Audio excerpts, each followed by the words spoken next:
중고등 역사교과서의 국정화가 선포된 지난 3일, 황교안 총리와 황우여 부총리 겸 교육부 장관은 연신 올바른 교과서를 만들겠다고 강조했습니다.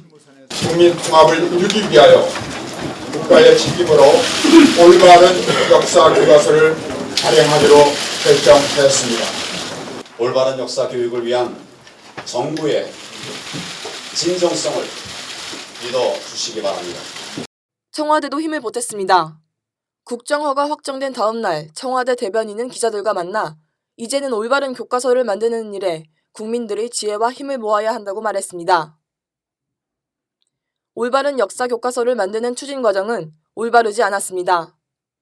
지난달 12일 역사 교과서 국정화를 행정예고한 정부는 찬반 의견을 받겠다면서도 접수 통로를 제안했습니다. 홈페이지나 이메일 접수 방식으로 보통 받거든요. 근데 이번에는 이제 그런 방식조차 허용하지 않아서 팩스나 우편 접수로만 가능했는데 시간이 임박해서 우편 접수가 안 되는 분들은 보통 다 팩스로 이제 그날 마감하는 날 팩스로 많이 보내게 됐고, 사실상 유일한 의견 접수 통로였던 팩스마저 제대로 작동하지 않았습니다. 이제 나중에 알고 보니까 이제 팩스가 꺼져 있었다라는 거고, 그 행정절차법에 보면 행정 예고와 관련해서 어쨌든 의견을 제출한 사람의 의견을 반영을 해서 정책을 결정을 해야 되고, 그 이제 의견을 어떻게 처리했는지 결과까지도 다 통보를 하도록 되어 있는데, 그 의견을 반영을 안 했다고 볼 수 있죠.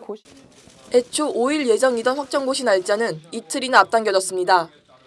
의견을 검토할 시간이 충분하지 않았다는 비판이 제기됐지만 황 장관은 동의하지 않았습니다.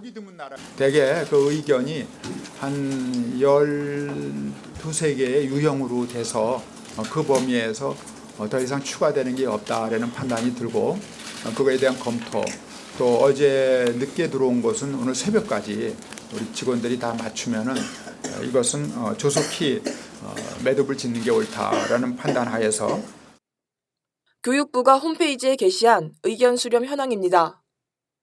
국정화 찬성 건수가 반대보다 2배 넘게 많습니다. 하지만 인원수를 기준으로 살펴본 결과는 다릅니다. 반대 인원이 찬성보다 2배 이상 많습니다. 교육부가 동일한 의견을 한 건으로 처리하면서 정반대의 결과가 나왔습니다. 정부가 국정화를 기정사실화한 상태에서 국민 의견 수렴 절차마저 요식으로 진행한 것입니다. 예산의 편성과 집행 과정도 석연치 않습니다. 행정예고 바로 다음 날인 지난달 13일, 국무회의에서 국정화 교과서 추진용으로 44억 원의 예비비를 의결했습니다. 예비비는 자연재해 등 예측할 수 없는 시급한 일을 대비한 긴급 예산입니다. 그런 예비비가 국정교과서 편찬이 확정 고시되기도 전에 편성됐고 상당수는 광고를 하는 데 사용됐습니다. 새정치민주연합 배재정 의원실에 따르면 역사교과서 국정화를 광고하는 데 쓰인 예비비는 44억 가운데 26억, 절반이 넘습니다. 국정교과서는 편법교과서입니다. 정상적으로 예산을 교부받는 대신에 재해에나 써야 하는 예비비를 편법으로 교부받아서 홍보비에 쓰고 있는 중입니다. 예산 내역 전체도 공개를 거부하고 있습니다. 국정교과서를 만드는 과정 자체가 편법과 탈법의 연속이라 해도 과언이 아닙니다.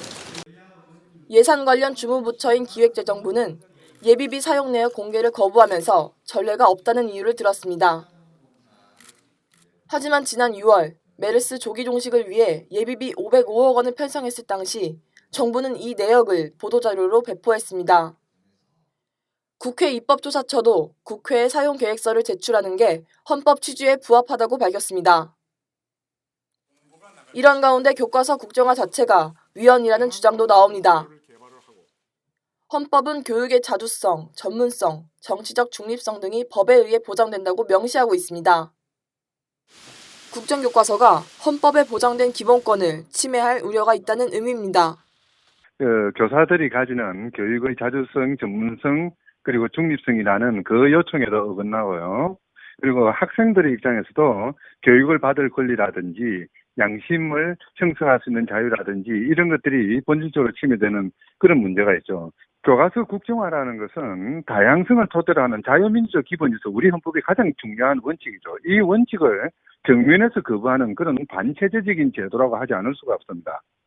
하지만 보수화된 헌재 재판관 구성을 고려할 때 헌법 소원에 실익이 없을 것이라는 지적도 있어 야권과 시민단체의 대응이 주목됩니다. 국민TV 뉴스 박다솔입니다.